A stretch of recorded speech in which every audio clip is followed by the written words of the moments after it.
이성대의 뉴스 썰기 신나게 시작해 보도록 하겠습니다. 첫 번째 썰 주제 보여주시죠. 네, 준비한 영상 보고 시작하겠습니다. 저도 당과 캠프에서 들었는데 그 자리에 동석자가 있다고 합니다.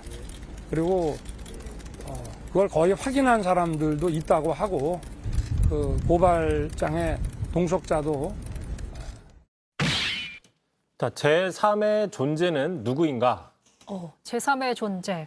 뭔가 듣기만 했을 땐 추리소설 느낌도 좀 나는데 자, 윤석열 전 총장 얘기는 어제 박지원 국정원장을 고발한 얘기 관련된 것 같습니다. 거기에 이제 제3의 인물이 있었다. 이거죠. 네, 그렇습니다. 일단 지금 언론에 나오는 게 8월 11일이었죠. 당시에 조성은 씨가 박지원 국정원장을 만났다. 네. 자, 지금 보시는 게 조성은 씨의 페이스북인데요.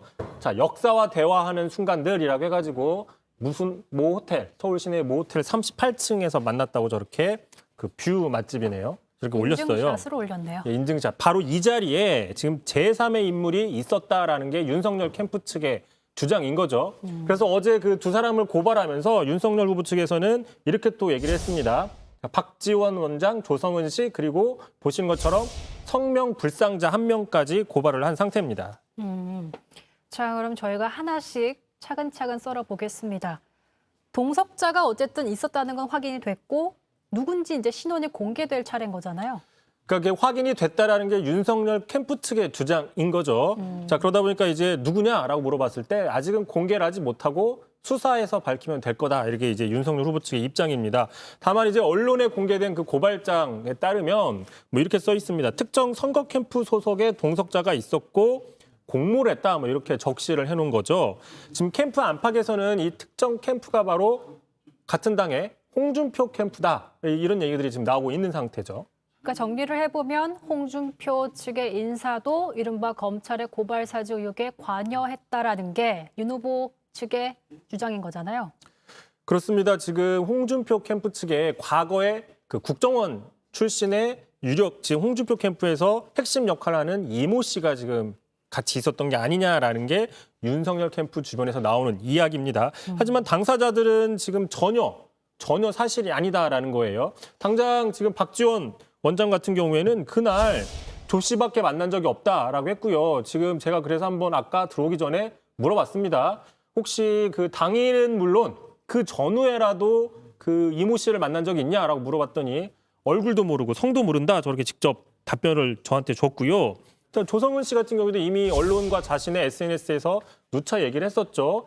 자, 박지원과 만난 자리에 홍준표 측 인사 동석 의혹에 대해서 이름 처음 듣는다 강하게 부인하고 있는 상태입니다. 자, 그렇다면 당사자는 어떤 얘기를 했을지 궁금해지는데 혹시 접촉을 해보셨나요? 일단 당사자 직접 접촉을 해봤는데요. 저 사실무근이나 그 날짜 다음 날 제주도에 출장을 갔기 때문에 그날 여의도 사무실에서 그 출장 준비를 했다라는 거죠. 저희 제작진이 직접 통화를 해봤습니다. 직접 들어보시죠. 8월 12일 날 제가 제주도를 가서 제주도 가기 전날 제가 일정 점검하고 그 일정 잡느라고 제가 하루 종일 여의도에 있었어요. 우리 직원들이 그 증인들이죠. 공정의 화신이 그럼 되겠습니까? 그쪽 팀에다가 이름 넣으면은 바로 노고로 인한 명예훼손 고발 법적 조치 바로 취하겠다. 법률팀에 전달했어요. 그래서 그 이름 뺀 것 같아요. 그러니까. 네, 공정의 화신이라고 하면은 어느 캠프를 가르치는지 알겠죠. 홍준표 후보 측의 입장도 있을 거 아니에요? 네, 홍 후보도 지금 직접 강력하게 반발을 했습니다. 자신 SNS에 자, 고발사주 사건에 마치 우리 측 인사가 관여된 듯 거짓 소문을 퍼뜨리고 역공작을 하고 있다. 참 잘못 배운 정치 행태다라고 강하게 비판을 했습니다. 자, 일단 당사자들은 모두 사실 무근이다. 강하게 선을 긋고 있는 모습인데 자, 이렇게 보면 좀 공격이 엉뚱해 보인다. 입장인이 윤 후보 측이 성명 불상자가 누구인지 추가 근거를 좀 내놔야 하는 그런 상황이 돼버렸어요. 네, 일단 오늘 같은 경우에도 여전히 제3의 인물이 있는지 또는 이 사람이 공모를 했는지 여부를 밝혀달라라는 식으로 이야기를 했습니다. 했다가 아니라 밝혀달라라는 식으로 약간 미묘한 입장도 있는데요. 일단 말씀하신 것처럼 지금 윤 후보 측에서는 이른바 검찰의 고발사주 의혹이 아니라 윤석열 죽이기를 위한 여권의 정치 공작이다라는 입장을 견지해왔잖아요. 네. 자, 그런데 여기에 만약에 홍준표 후보가 손을 잡았다고 하면 여권과 홍준표 후보가 손을 잡은 뭐 대연 정도 아니고 약간 애매한 그림이 만들어지는 거잖아요. 그러다 보면은 여권의 정치 공작 프레임이 갑자기 야권 후보와의 어떤 암투? 뭐 이런 걸로 변질이 되는 상황이라서 상당히 좀 납득이 안 되는 측면이 있다라는 부분이 지금 나오고 있고요.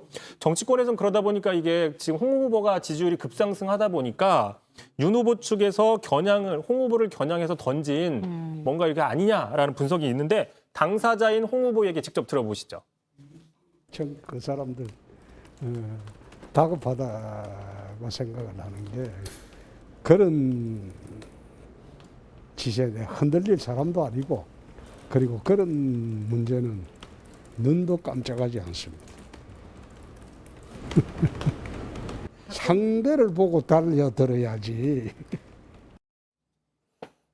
어쨌든 홍 후보는 굉장히 여유 있는 모습을 보여주고 있습니다.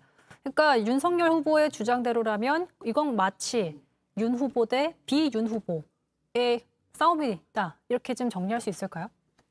그 입장으로 볼 수밖에 없는데 아까 말씀드린 것처럼 조금 쉽게 상식선에서 납득이 안 되는 상황으로 변해 가고 있다고 볼 수 있는 거죠. 어쨌든 뭐 고발이 들어갔으니까 제3의 존재가 또 밝혀질지 또 윤 후보 측의 무리수가 될지 그건 좀 지켜봐야겠네요.